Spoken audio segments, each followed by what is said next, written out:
Morning, everyone. Thank you for joining us this morning on our LinkedIn Live. Our LinkedIn Live is part of a series, so HR in the Know. This is one of three. This is a pre-recorded session.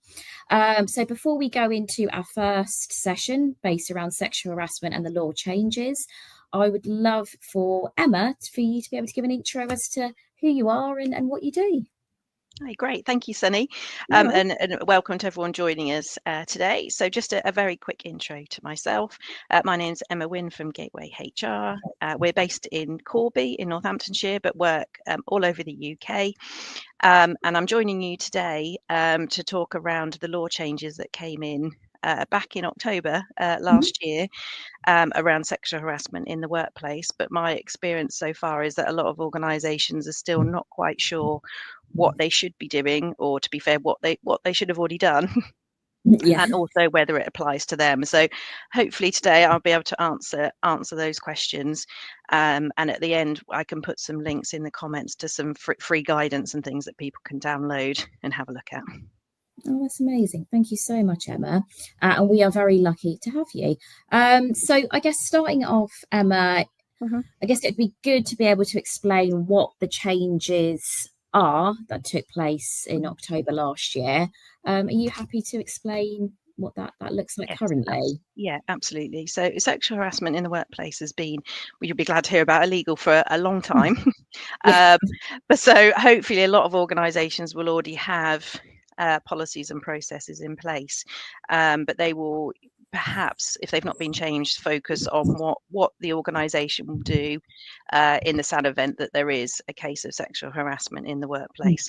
What changed in October, which some organisations may have done anyway, is the main change within the law is that organisations need to take steps to prevent sexual harassment happening in the workplace. So not just to deal with it should it happen, but be able to basically demonstrate, if challenged, that they're doing what they can to prevent sexual harassment happening in the workplace. And there is a chance that the law may change again to make the wording even stronger, to potentially to have done kind of everything possible.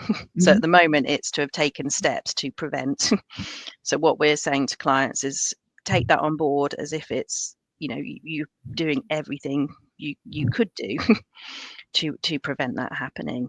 And employees can raise a complaint, not just if sexual harassment has happened, but they can now raise a complaint or a concern externally if they feel an organisation is not doing enough to prevent it. So if they feel that there is a risk, there is a known risk, and the employer's not doing anything about it.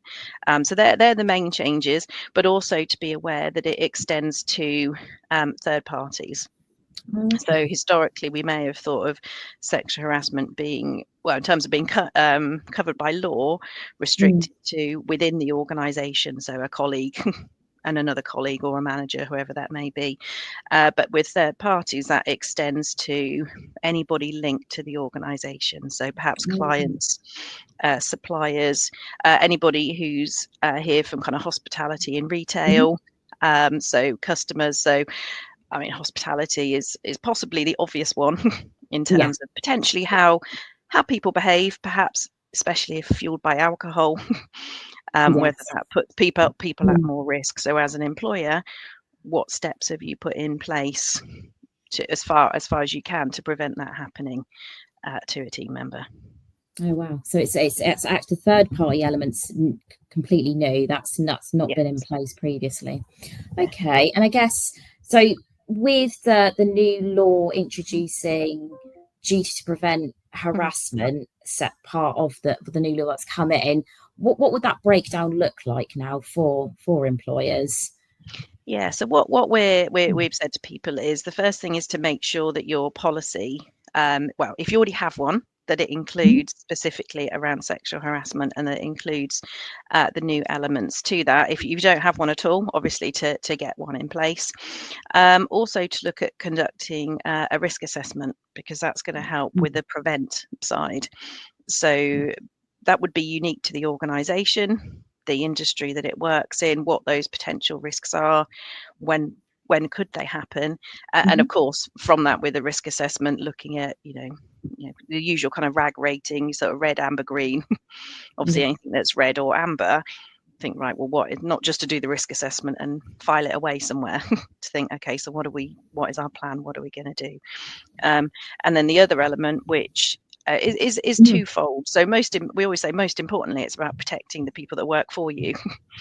But also that, of course, there is that element of compliance and being able to demonstrate, if you need to, if God forbid something happens, we did do everything that we could to have prevented it. So we've worked with a lot of our clients on training for everybody around what is sexual harassment, how to recognize it, which is kind of for both sides of that potential relationship, if that makes sense. So people know what it is, what's not acceptable, that they should raise concerns about, but also that people are aware of what behavior is acceptable and what is not. Because sometimes in cases when they're investigated, one party genuinely in their mind thinks that behavior was okay. So it's outlining that excuse me, within the training, the company's policy, so people are aware of it, where to find it, how to access it, and how to raise concerns, and making sure that people know that as an employer you want to know, obviously you'd want to know if something's happened, so it can be investigated, but possibly more important, we want to know if you feel there's any risk, so we can do something with that. So we're saying that's the very important baseline, but then also ideally training managers as well. Because that oh, sorry, Emma, that is an important aspect from your perspective when you mentioned training. That I guess it's all about making sure that everyone has the knowledge in the business what that looks like, because like you said, it could be really different from both sides what is acceptable. What would you say, Emma, is the consequences for a business if they don't comply with the new law updates that are taking place at the moment? So the main, like I said, which hopefully doesn't, the main consequence is that employees are at risk, so something may happen, which is the biggest consequence, because you don't want that happening to anybody who works for you. And then should that happen, there's a lot of work to be done in terms of investigating that, supporting the employee, potential, things like disciplinaries, all kind of HR nightmares that you don't want it to get into because of the impact it has on individuals, but you also don't want to get into in terms of this shouldn't have happened. And it's created a lot of work. But also, like I said, employees can now make a complaint potentially to the European Court of Human Rights to say, my employer is not taking this seriously. I feel that I'm being put at risk, or colleagues are being put at risk. We've raised that concern, and nothing has happened. And there have been not necessarily cases, there have been cases that have been going on since before the new law came in. And this is not something that people can't find online. So I'm not breaching any confidentiality, because this is definitely not a client.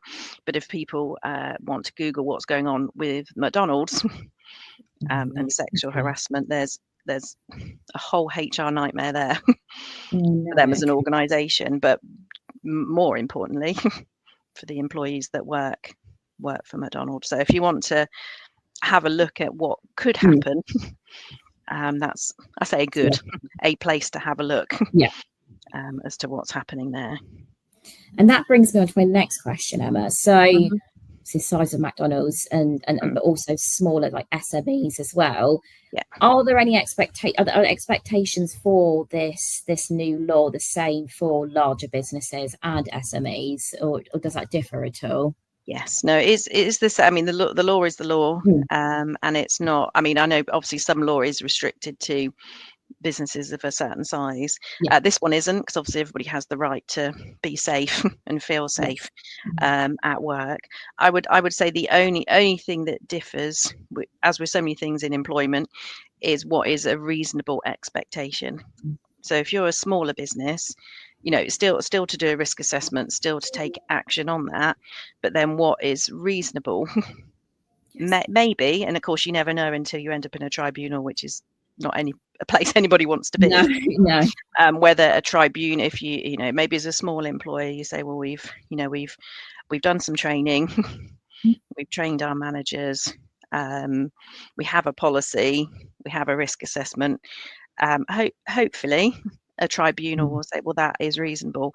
Whereas maybe a much larger employer, and again, this is just, you never know until you're there. Yeah. Maybe a much larger employer, they might say, well, you should have had an anonymous reporting line. You should have done more training. You should have spent more money on, perhaps, potentially protecting people in different situations. But the baseline is the same in terms of, to protect people and to minimise that risk. Okay, amazing. And what would you say, what advice would you give, Emma, as for an employer, as one of the first things they should do to ensure that if they've not yet addressed these changes? If you've not yet addressed them, have a quick look. And of course, you might already know this, but do you have anything in place at all? So it might be covered to an extent if you already have a policy, so harassment and bullying or dignity in the workplace. And it might be that I say just needs refreshing. Obviously, if you don't have anything in place, I would say that's a good place to start. Look at risk assessments. So I would say that the compliance side, which is really important, and look at getting some training in place as well. And then the bigger picture, which I always talk about, is then the kind of culture within the organisation. Are you confident that people would feel able to say either this has happened, if something has actually happened, or they would feel comfortable to say, I don't feel safe in a certain situation. So we had one client where somebody, which is a good thing because they raised concerns about the behaviour of a client in a meeting. They said, I don't feel comfortable being being alone with that person. So the client at that point had two options, well, I suppose three. The not good employer would say, well, that's tough because they're a client, they spend lots of money with us, that's just them, that kind of language. Or they could have said, okay, well, we'll make sure there's somebody else with you.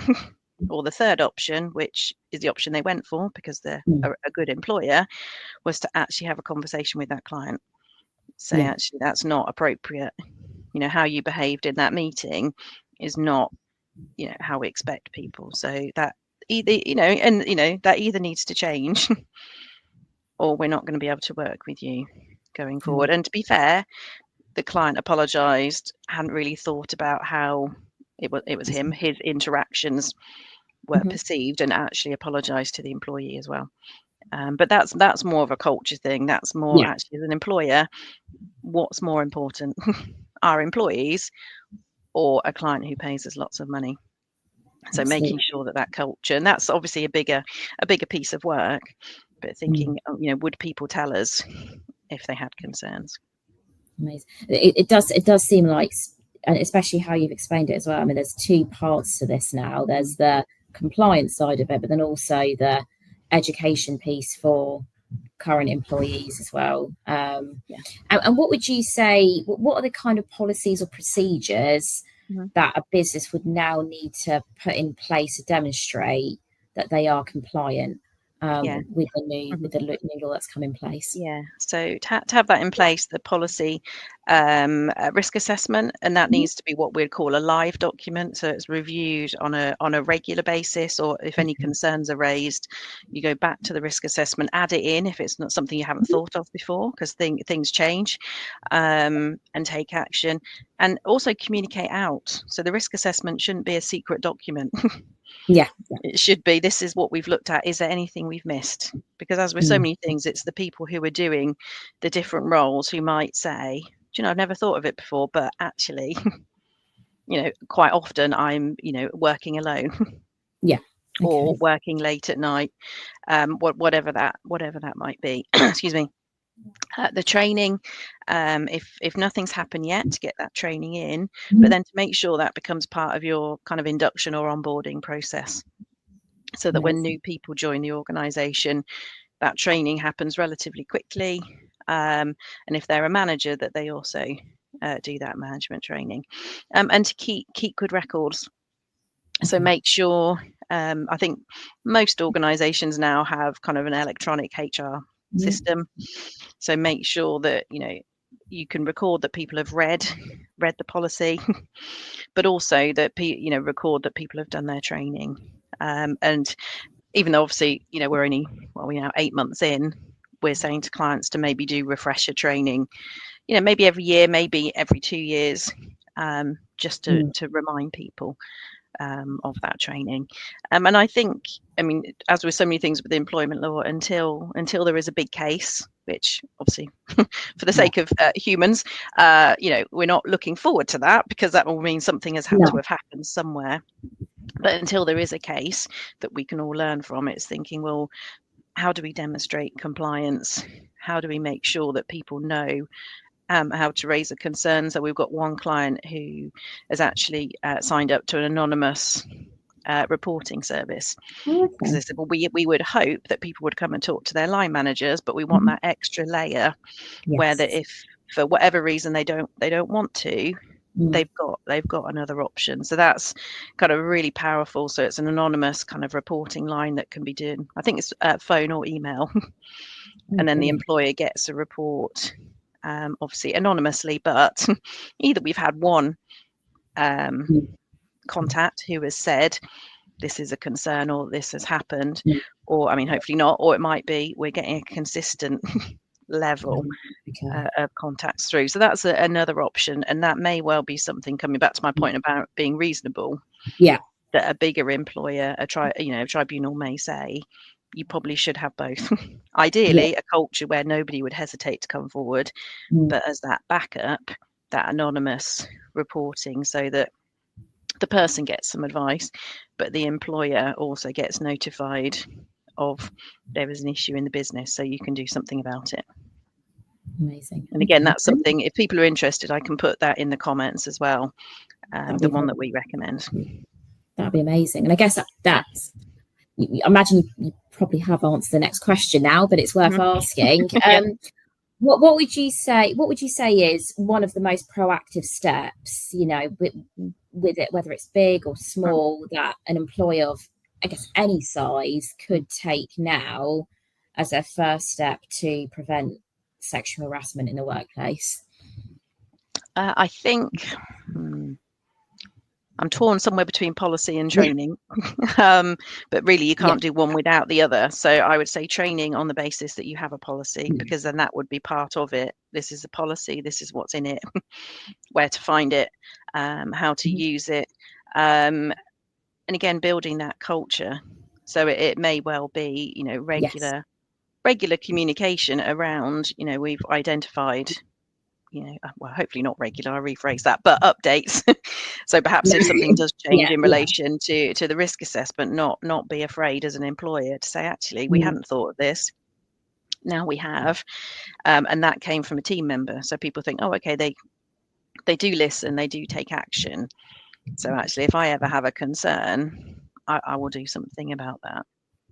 Amazing. You can also potentially put it in if, as an employer, you do whatever you want to call it, engagement surveys, pulse surveys, satisfaction, so call it whatever you like, to have it within that, questions around do you feel safe at work?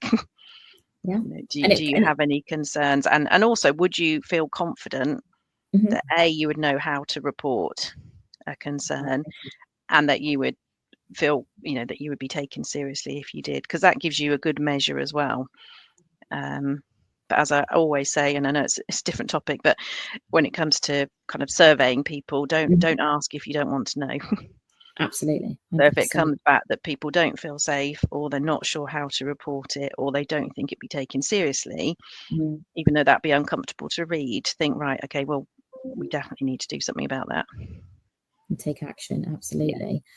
And is training, because I know you said that's a big portion of this, is training now a legal requirement for a business? And if it's not, is it something that you would advise a business to do? Yeah, technically no, and we have been asked this quite a lot.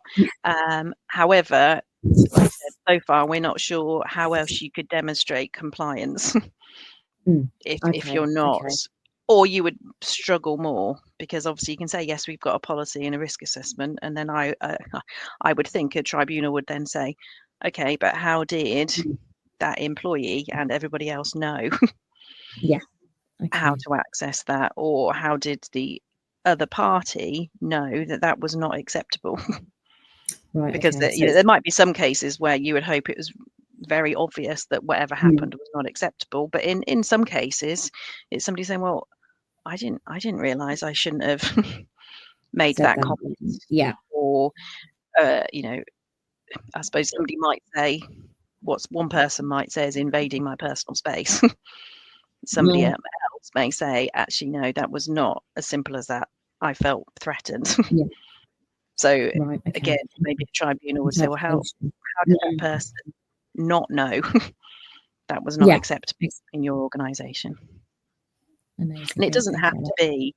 We've done training a lot. We've done a lot since last October with clients. We've done it, in person. We've done it in person, but online, e-learning. So for clients or people that are thinking, oh, it's going to take a long time. We employ 100 people. How do we get them, or whatever, off the shop floor, et cetera? It doesn't have to be really long training. It just needs to deliver what people need to feel safe and know what to do should a situation arise. Brilliant, Emma. Thank you so much. And I guess another part that you've mentioned, Emma, is culture. So from your perspective, what can an employer do to ensure that from a culture perspective, that's been where people feel confident in reporting inappropriate behaviour? Yeah, culture is such a huge topic, and not something that can change overnight. So I'd say as an employer, if you're not sure, to actually go out and ask people.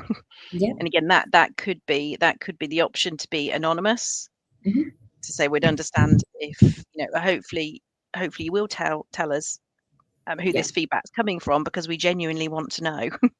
But there is an option to be anonymous, and ask people's opinions as to how confident do they feel that, and you can think about what language you want to use and what you want to include, but that the organisation takes this seriously, that it understands what it needs to do.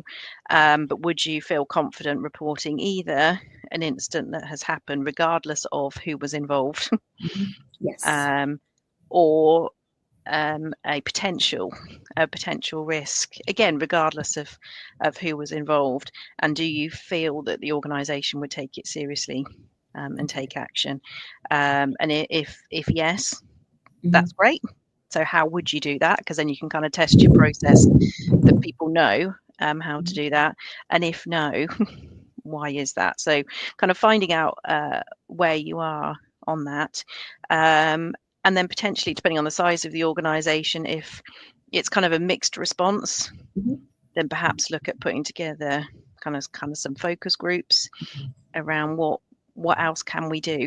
What can we do to improve that? And as with so many things to do with managing people, it's making sure that your managers are capable. So they know how to deal with an issue, either because it's reported to them, or perhaps they have noticed it. So maybe they see something within their team that they, even if they just think, I'm not sure if that's right or that's appropriate, that they've got the skills to do something about that. Or if they're not sure, because hopefully for most people this is not something that happens on a regular basis, but do they at least know, if they're not sure, who can they talk to? Could they talk to their manager to say, I've just got a few concerns? Can I talk them through? If it's an organisation big enough to have in-house HR or outsourced HR, knowing who they can contact to say, what do I need to do? Because it's, as with so many things to do with managing people, it's much better to ask first rather than get it wrong, and then have to backtrack. Most people have almost a gut instinct what's right and what's not. And to do something. Brilliant. And would you say, Emma, in regards to, you mentioned managers, and I guess that would also fall to like team leaders, anyone that's part of managing a team, what can they do? What role do they play within this, would you say, to ensure that this is, I guess, a company's kept compliant and they're doing the right steps if something was to come up? Yeah, so some of it again, or a lot of it again, is kind of the cultural side, that as managers they're approachable, that if somebody raises a concern, that they take it seriously and the person knows that they take it seriously. So they do something with it. They keep them up to date. So to be honest, it might be they say, well, thank you for sharing that with me. If these are the right words, I realise that took a lot of courage to come and talk to me. I do need to take some advice, because unless they are a HR person, a line manager might say, I'll be honest, I've never had to deal with something like this before, but I will.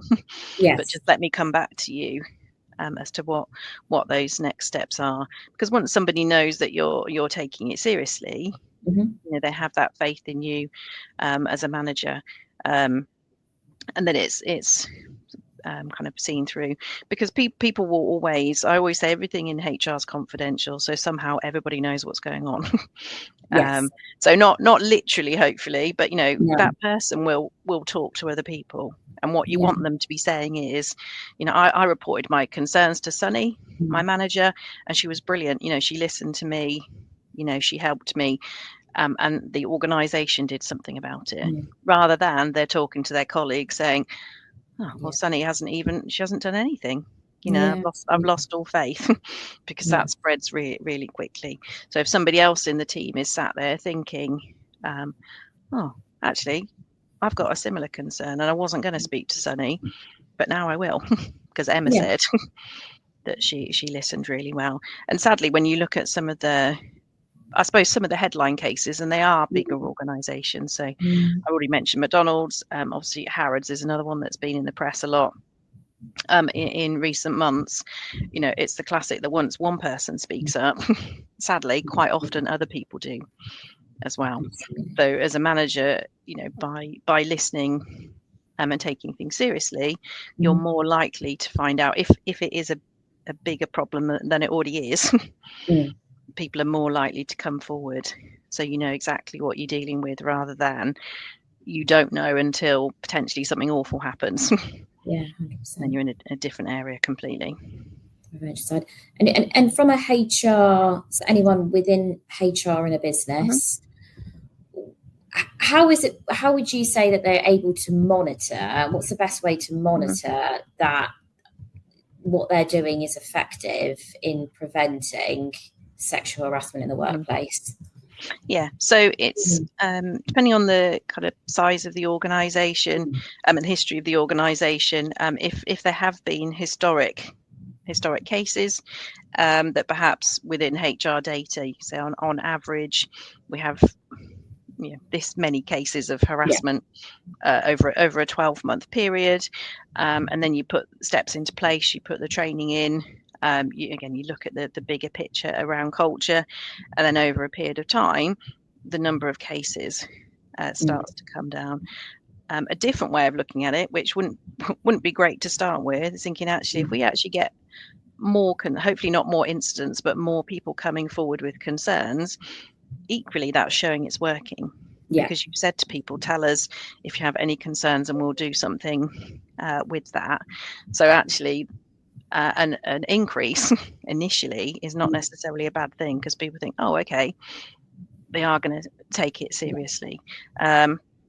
But also looking at, again, those things around culture, because if, one of the kind of impacts of harassment and, sexual harassment or any kind of harassment and bullying, you will have higher levels of sickness from people either actually being made physically ill by what's happening, because we all know mental health and physical health are very, very closely linked, or not coming in because they're scared to come in, but also turnover of staff turnover.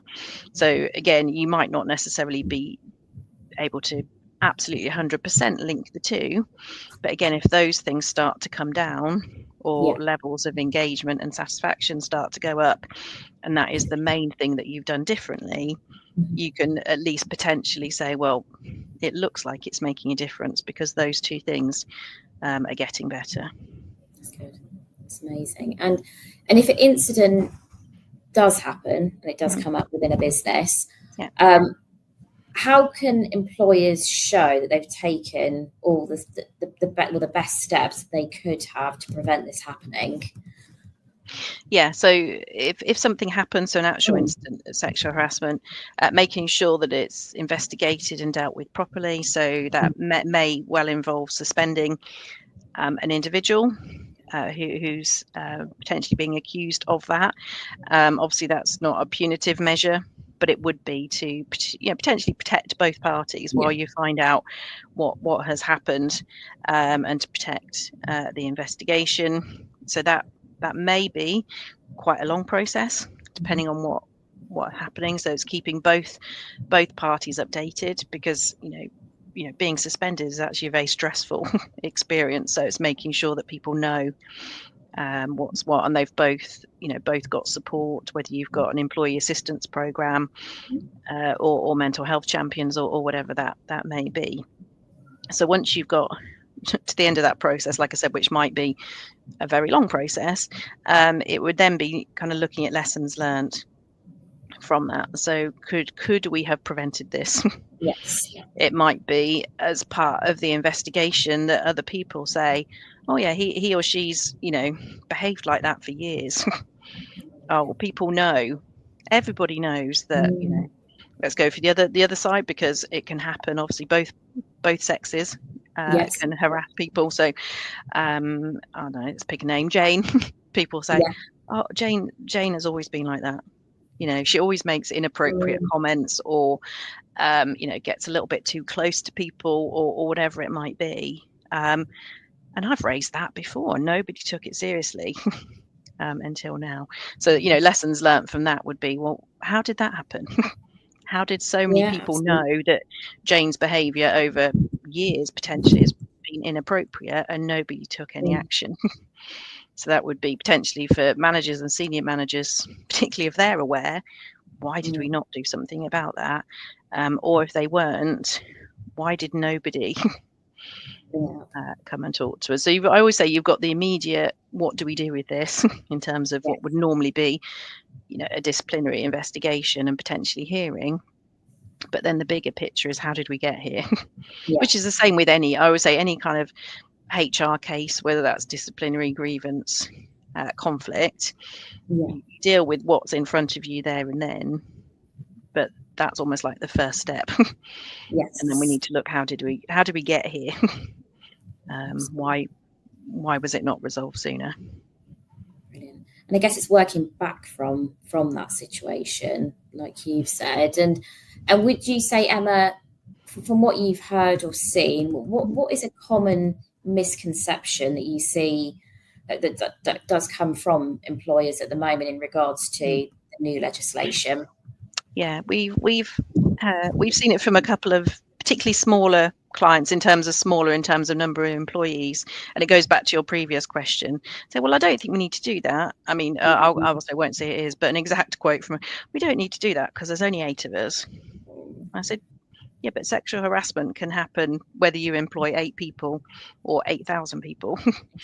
But I think closely linked to that, so then we did do some training with them, was this misconception that it was going to take a huge amount of time out of the working day, which for them, again, where there's only 8 of us, we can't all be out of the business at the same time. How much time is this going to take?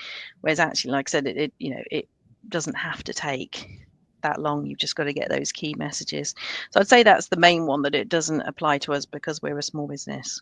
I think, well, it does, because there's still people in the business. You're still presumably interacting with clients, suppliers, basically anybody who comes into contact with your team members as part of their work. Amazing, thank you so much. And what's the one piece of advice, Emma, that you would give to employers that are watching today? What would that piece of advice be? I think it would be as simple as to not ignore what you need to do, but always come back to the human side. So yes, there is obviously there's a compliant aspect which is really important, but what we're talking about here is keeping people safe at work. Absolutely. And as I'm sure 99% of the people watching this, or hopefully 99.9%, would hate to be thinking, oh, I put somebody at risk. And it's not a huge amount of work to be able to sleep well at night thinking I've done everything I can to keep my team safe.